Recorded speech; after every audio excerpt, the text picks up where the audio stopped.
Boa noite, alunos.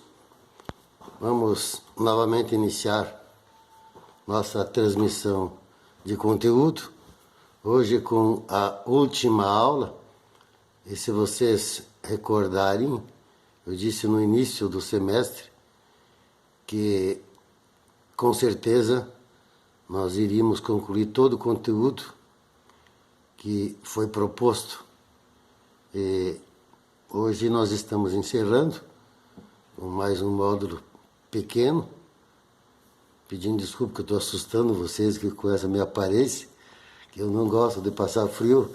No inverno minhas roupas têm que corresponder às de verão para não sofrer nenhum resfriado que eu não gosto.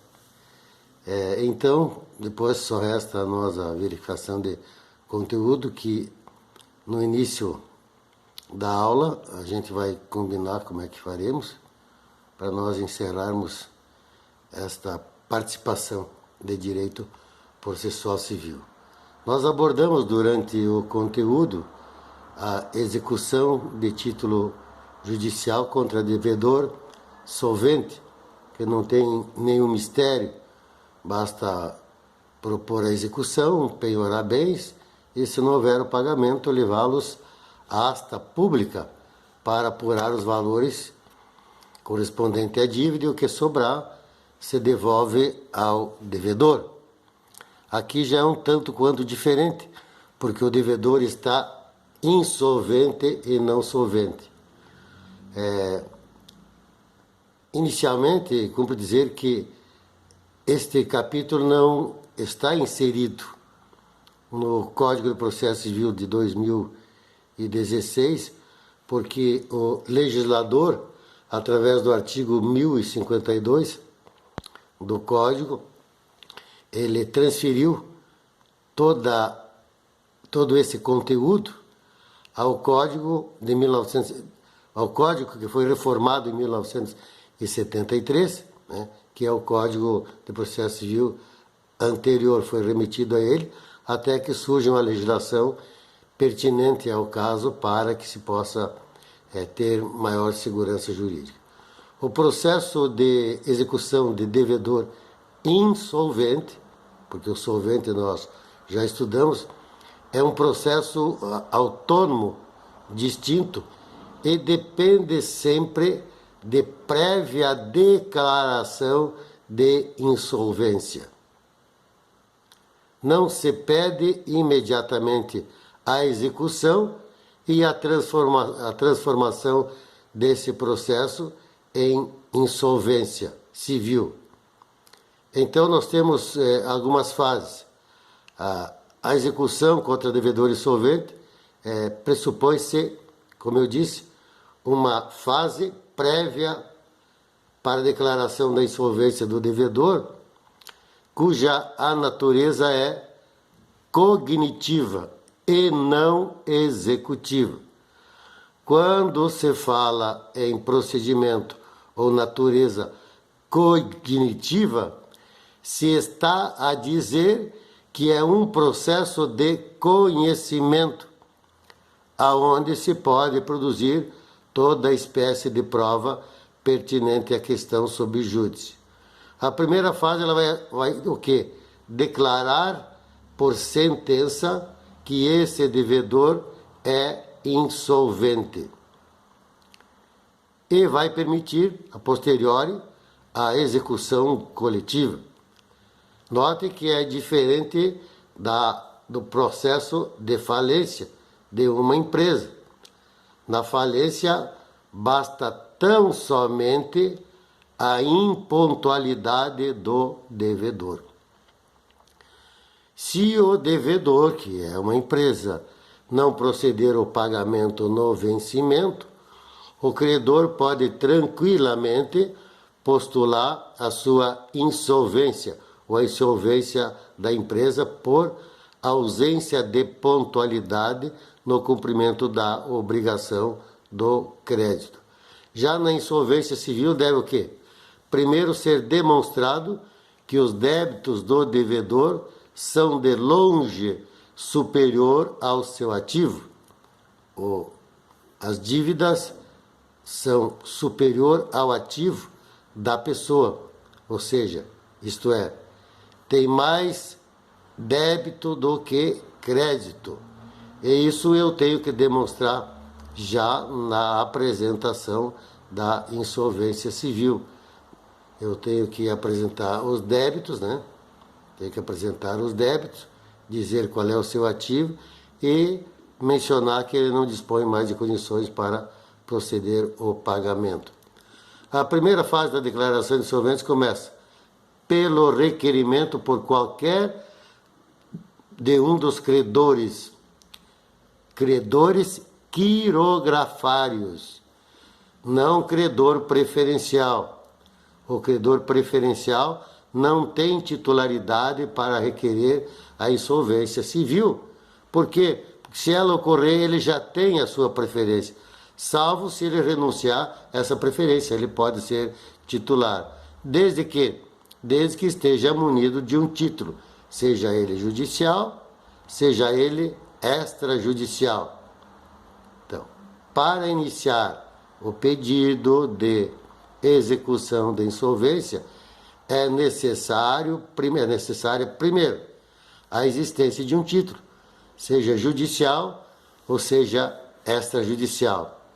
Postulada ou requerida a insolvência, o magistrado ou o juiz vai determinar a devida citação do insolvente para que no prazo de 10 dias ele possa opor os embargos àquela postulação. Só que esses embargos é uma espécie de defesa, como se faz em uma contestação, e não aqueles embargos de ação autônoma que nós falamos na execução de título judicial e extrajudicial contra devedor solvente. E aí, nesse período de 10 dias que lhe é dado para embargar, e fazer toda a defesa possível como se fosse uma contestação, o devedor pode optar em ilidir o pedido de insolvência, desde que tão somente deposite o valor em juízo. Isso como ocorre nos pedidos de falência. Aí o magistrado autoriza o levantamento do valor depositado e ele elide a insolvência. E essa insolvência também é possível ser requerida pelo próprio devedor ou então pelo seu espólio. O devedor pode requerer a sua insolvência, desde que ele indique a relação de todos os credores, de todos os bens e os motivos que ele está postulando essa insolvência, que não é mais capaz de cumprir com as obrigações. E essa declaração de insolvência é judicial. A insolvência será declarada por sentença, ou seja, tem efeitos declaratórios. E nesta declaração, o juiz da causa vai determinar também a nomeação dos maiores credores para administrar a massa. Quem tem um crédito superior vai ser escolhido para administrar a massa. E deve também determinar a expedição de edital, convocando todos os credores para, no prazo de 20 dias, apresentar títulos, não qualquer espécie de crédito, apresentar títulos e juntar ao processo. Outro detalhe importante é que essa declaração de insolvência por sentença, eu repito, implica na antecipação de todas as dívidas e execuções individuais que estejam em andamento, serão remetidas para o juiz da insolvência. Na segunda fase, as execuções coletivas farão com que arrecadem todos os bens do devedor e classifiquem os créditos de acordo com a sua preferência. Na prática, crédito trabalhista, crédito tributário e depois vem os outros créditos, pensão, outros créditos necessários para que se possa prosseguir na execução, denominados de credores quirografários que eu falei antes, né? Então, o juiz também deve obedecer à classificação do devedor, o crédito, de acordo com a preferência estabelecida na própria legislação. Num terceiro momento, são alienados judicialmente e o produto arrecadado para pagar os credores por ordem de preferência. Isso é parecido com a falência. Tem credores de falência que ficam indignados porque é declarada a falência, é nomeado o síndico da massa falida e ele nunca recebe. Por quê? Primeiro, o síndico da massa falida vai ter que fazer um levantamento de todos os créditos e débitos que são representados por títulos, né, que tem a idoneidade, e depois disso é que ele vai fazer uma seleção dos credores preferenciais e dos credores quirografários. Normalmente, quem está falido vai dever muitas verbas trabalhistas, vai dever muito imposto, e os créditos tributários são preferenciais também nesse contexto, para depois selecionar os credores quirografários. Então, com isso, nós encerramos essa nossa participação aqui nesse semestre, ao menos no conteúdo, ressaltando que há efetivamente muita semelhança com o processo de falência. Porém, eu ressalto, no processo de falência, basta possuir o título executivo. E esse título executivo está vencido. Já dá aso, já dá motivo para a postulação de falência.